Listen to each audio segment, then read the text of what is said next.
Ahojte, nový Touareg sme už v garáži mali a videli ste ho možno aj 150 000 krát. Raz ste bol na prvej jazde obšírny. A tak som si povedal, že nebudem tu takto stepovať 5 minút pri aute a dávať prednášku. Ideme nový Touareg otestovať. Mne sa zdá, že to je ako vše auto a to by ma zaujímalo, čo všetko naozaj dokáže.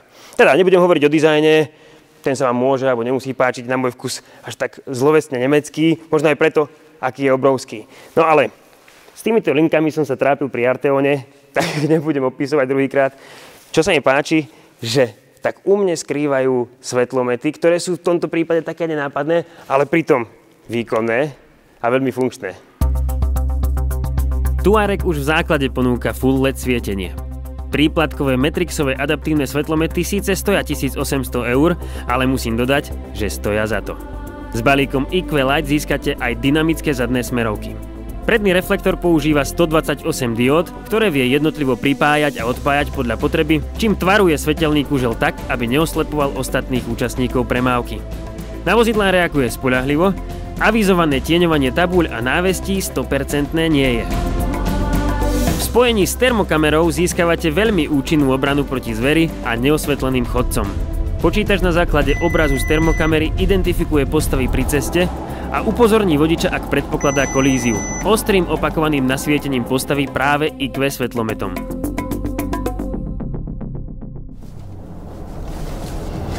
Vítajte v interiéri. Každého najprv mňa zaujal ten obrovský displej, ale to si necháme na neskôr. Pri jazde ma zaujala hneď kultivovanosť. Úplne vo všetkých smeroch. To, že nepočujem 3-litrový diesel, že je taký kultivovaný aj pod plynovým pedálom, aj odhlučnený. Riadenie, všetko veľmi, veľmi lahodné, príjemné. A to sa potvrdilo samozrejme na diaľnici bez debaty, ale jedna vec na diaľnici mi trošku robila vrásky, alebo ten dojem kazila. A to je asistenčné systémy, konkrétne adaptívny tempomat. Ja si tam teraz nastavím 90-ku. Jednak udržiavanie v jazdnom pruhu. Vedel by som demonštrovať aj ako funguje, aj ako nefunguje. Čiže, napríklad teraz chytí sa čiary pekne, zašoféruje, ale vedel by som nájsť situácie, keď sme išli na diaľnici, kedy sa čiary nechytil a vyšiel som cez celé pruhy až smerom do zvodidla. Čiže ak sme sa v minulosti bavili, že dokázal by si spať pri takomto asistente, tak pri tomto by som nezaspal. Hej, nespoľahol by som sa na ňu na 100%, mal výpadky. No a tu prichádzame k situácii, ja to trošku ešte preženiem, dám si tam 100, kedy mi vadil adaptívny tempomat. A konkrétne jeho funkcia tá, že ak on vidí pred sebou zákrutu, respektíve načíta z mapy, tak mi napíše bend ahead 85 km/h. Vidíte, teraz to chytá tú čiaru len tak a spomalí jazdu a potom pridá po zákrute. Hej. A toto by mi principiálne nevadilo, že mi uberie rýchlosť v zákrute, ale keby to bolo lepšie nakalibrované a plynulejšie prevedené. OK, poviete si, tak si to vypnem. Nedá sa to vypnúť a tým pádom ste odkázaní na to, že ak sa vám takáto reakcia tempomatu nepáči, tak si ho musíte pred zákrutou vypnúť a po zákrute opäť zapnúť. Priznám sa, v kategórii autonómnosti asistenčných systémov som od novej vlajkovej lode Volkswagenu čakal viac. Niektoré asistenčné systémy ale naopak prekvapili. No ale čo sa stane, keď nechám šoférovať asistent sám dlhšie? To sme si už ukazovali viackrát, ale je tu niečo opäť nové, čo ma zaujalo. Šoféruje, mám výstrahu, zoberte riadenie, nereagujem, bum. Brzda a pritiahol mi pás, ak ste to videli. Opäť, a teraz ešte jedna silná nakoniec, hej, až ma normálne pridusilo. A pridusený je aj chudák naftový 6-valec, zatiaľ najnižšia a jediná dostupná motorizácia. Ak mi ešte niečo príde škoda, tak to je reakcia na plyn motora. Pretože keď je pod otáčkami a už sa zduje, tak akože to ide nenormálne. 6,1 sekundy na stovku s 2,3 tonami nie je málo, to je pekný čas. Ale v normálnom režime, keď to nemám napodraďované a potrebujem zrýchliť napríklad v križovatke alebo pri predbiehaní, tak počítajte so mnou, koľko mu to trvá. Idem, zošťapnem. 3, 4, teraz. Minimálne 2 sekundy až 3. Prvá vec, čo urobí, napodraďuje a potom to ide. neskúsi sa ani oprieť o ten stupeň, čo tam má zaradený. A táto reakcia je dosť, to je dosť sklamanie. Veru tak, sme zvyknutí, že plynový pedál poslúcha nás. V Tuaregu je to ale niekedy opačne. Blížite sa náhodou k dedine, pred tabulou vám sa zobrazí ikonka, že máte dať nohu z plynu, ale ešte vám zavibruje plynový pedál. Aby ste ubrali, nepotrebujete pridávať, viete, že doplachtíte k tabuli nejakou tou 60-kou, 70-kou. Na vzduchové prúženie Tuaregu sme sa museli pozrieť bližšie, lebo funguje fantasticky. S aktívnymi stabilizátormi a natáčaním zadnej nápravy pôsobí zložito, ale zároveň robustne. Svetlá výška podvozka sa vie v závislosti od jazdného režimu hýbať v rozmedzi 11 cm. Pneumatické pruženie je príplatkové, ale rovnako ako inteligentné svetlomety do Tuarega jednoducho patrí. A že komfort podvozka nezávisí od rýchlosti, demonstrujem na tejto rozbitej ceste k rýchlostke. Nevyberám si cestu. 130, 140. Kokos. Čo ti šíbe? Schopnosti vzduchového prúženia hltať nerovnosti v priamom smere nemajú v triede konkurenciu a pripomenuli nám Mercedes G. Čo ale Tuareg urobí, keď ho hodíme do zákruty? Hlavne ma na tejto rýchlostnej skúške zaujíma, že aké bude auto obratné. S tými 2,3 tonami, či je ubrzditeľné, či je manevrovateľné, či sa nebudem triafať do kuželov. Kokso, zatiaľ to vyzerá obratne. Len, tá odozva na plyn mi teraz príde... Kokso. Vrodená pretáčavosť sa nekonala, ale takto sa zachoval pohon, keď som ho príliš tlačil do zákruty. Začínajúci nedotáčavý šmyk kompenzoval impulzom do zadnej nápravy. Príliš veľké zatočenie volantu tomu vadí.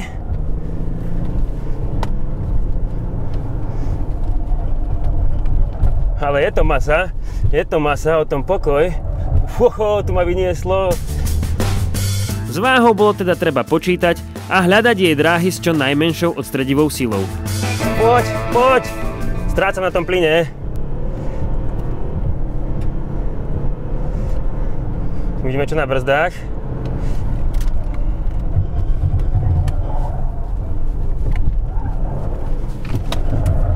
Kokos, to sa tu hrnie. Sledovať reakcie podvozka je balzam. Áno, toto bola stodola na našej rýchlostke. Ale stodola na podvozku z Lamborghini Urus. A Bentley Bentayga. A Porsche Cayenne. Čiže niet divu.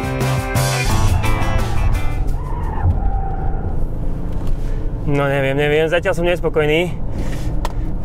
Ideme skúsiť čistejšie ísť a bližšie na kužele. Lebo predsa len tá váha vás počká. Na druhom, treťom kuželi je to vaše. Musíte delikátne ísť na brzdu. Tak, teraz ma to vyťahlo. Teraz ten plyn prišiel včas, teraz je to super.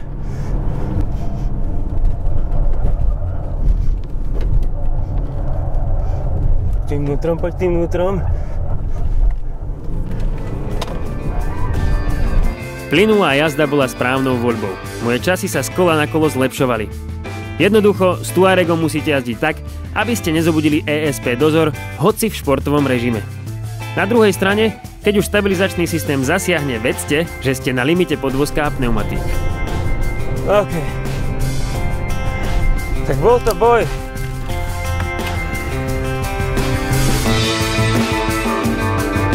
Bol to boj a o to väčším prekvapením bol preto výsledný čas. Ak aplikujeme garážovskú konštantu a predpokladáme, že Sensei Rastio by ešte niekde pravdepodobne nazbieral pol sekundy, dostáva sa Tuareg do benzínového teritória BMW X4M, čo je nečakané a úžasné vysvedčenie. Neuveriteľná ovládateľnosť tak veľkého auta v meste. Musíte si normálne zvyknúť, že keď zatáčate, tie polomiery sú iné. S tým, že zadná náprava sa zapája. Zvlášť pri cúvaní. Ten nájazd je úplne iný a neveríte, že ako som sa tam trafil, ako sa to auto otočilo. Toto funguje úplne super. A rovno si skúsime vyskúšať, ako to auto parkuje samé. No pozrite sa. Pozrite sa, ako som sa otočil, dokonca si tu trochu vyrovnám a skúsime toto parkovacie miesto, či nám ho Touareg AHA vedľa svojho staršieho brata zdetekuje a či vedľa neho nacúva. Dobre, tak najprv mu dáme šancu si naskenovať priestor a ja mu to trochu sťažím. Pôjdem veľmi blízko tých aut, aby ste videli, čo dokáže asistent spolu s tým natáčaním.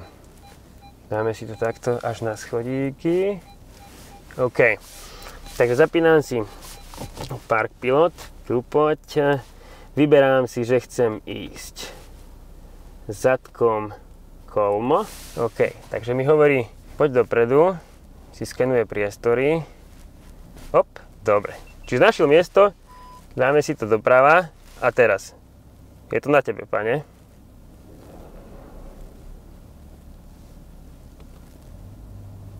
Stále tu vidím krásne, akú vzdialenosť ešte mám ísť dozadu. Odpočítava mi to v tejto čiaročke. Ešte kúsok, stop, break. Ideme dopredu. Ešte chce ísť, ešte, dobre. Má nervy. A ideme dozadu. A teraz by sme to už mohli doraziť. No som zvedavý, ako pôjde medzi čiary. Či sa budem hanbiť, ako som zaparkoval, alebo nie. Korekcie. Dobre, finished. Tak to bolo celkom pekné. OK. No, ako je druhá čiara. Mohlo by to byť lepšie, ale na tom malom kúsku to bolo pekné, že? S tým veľkým vozidlom aj to zvládol. No, poďte pozrieť si interiér, ja sa zatiaľ ostrihám, lebo už je na čase. A medzi časom kľúčik taký obyč, no. Ak máte X5, tak môžete si vydýchnuť.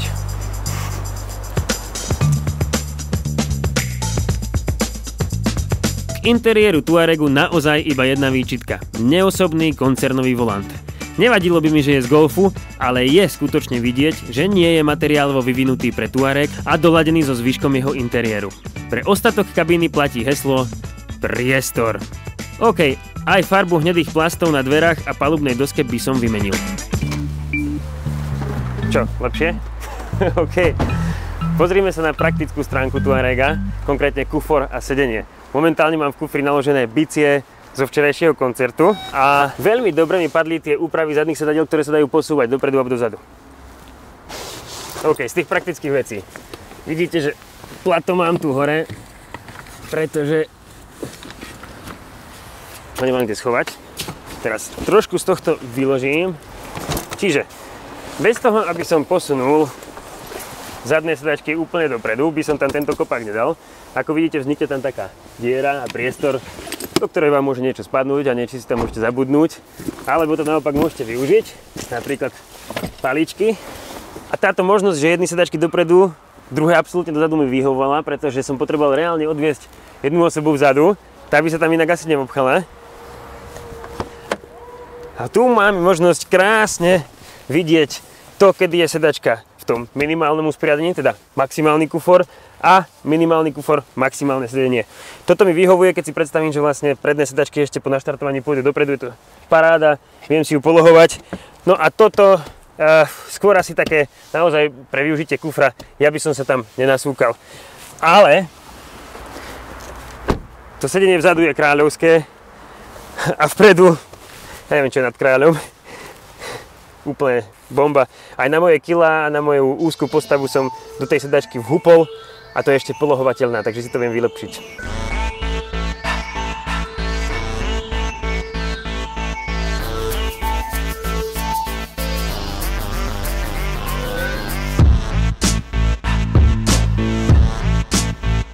A sme pri 15-palcovom displeji, ktorý rozhodne púta najviac pozornosti. Ovláda všetko okrem hlasitosti, ktorá je našťastie aj manuálna. Od veľkého displeja človek podvedome očakáva aj veľký infotainment. A on veľký aj je. Dobre sa číta, ale obsahom v podstate nič prevratné neprináša. Naopak, niektoré operácie celkom trvajú. Napríklad také vypnutie funkcie Start-Stop. Ale áno, Aj také obyčajné nadstavenie teploty má teraz futuristický nádych. Navigácia je pekná, páči sa mi na nej to, že napríklad keď brzdíte, dáte smerovku, tak sa vám obraz priblíži, aby ste videli viac detailov automaticky a naopak z diaľy. A síce tu nie sú v point of interest nájdem iba benzínku, parkovanie, reštauráciu, ale v destináciách nájdem aj napríklad Čiernohronskú železnicu. Áno.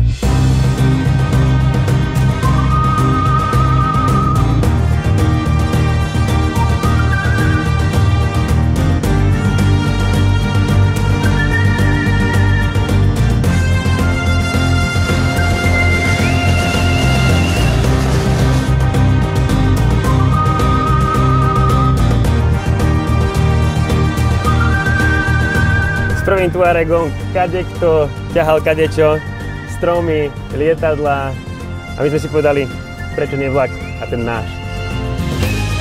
U-34 Joy je najstarší rušeň jazdiaci na koľajniciach s rozchodom 760 mm na Slovensku.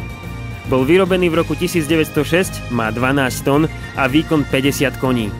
Tuareg môže na ceste ťahať 3,5 tony. Uvidíme, koľko na koľajniciach. Chystáme sa zaň totiž zakvačiť viac ako 10 násobok tejto hodnoty.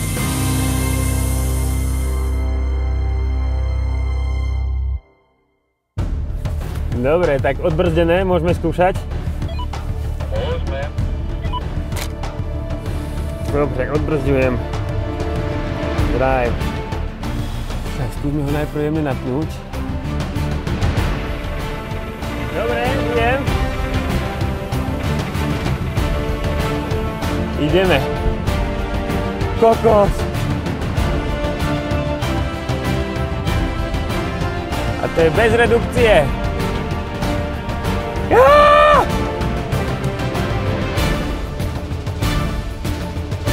Tuareg ťahá zhruba 36 tón.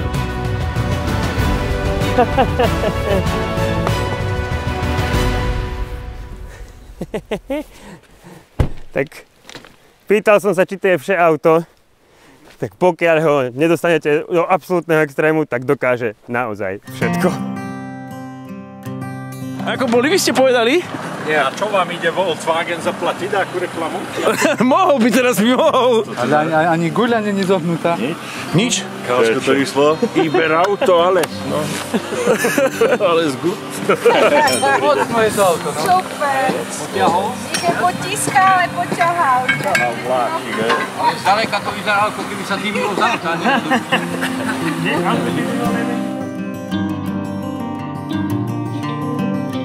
Chýbal vám terén a kríženie náprav?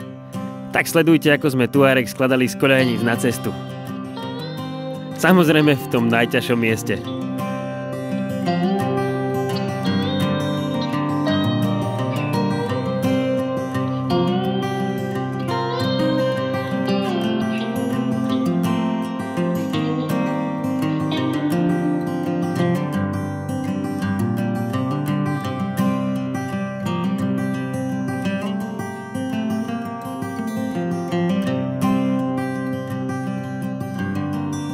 Po tomto výkone sme sa zhodli, že ďalšie testovanie nie je potrebné.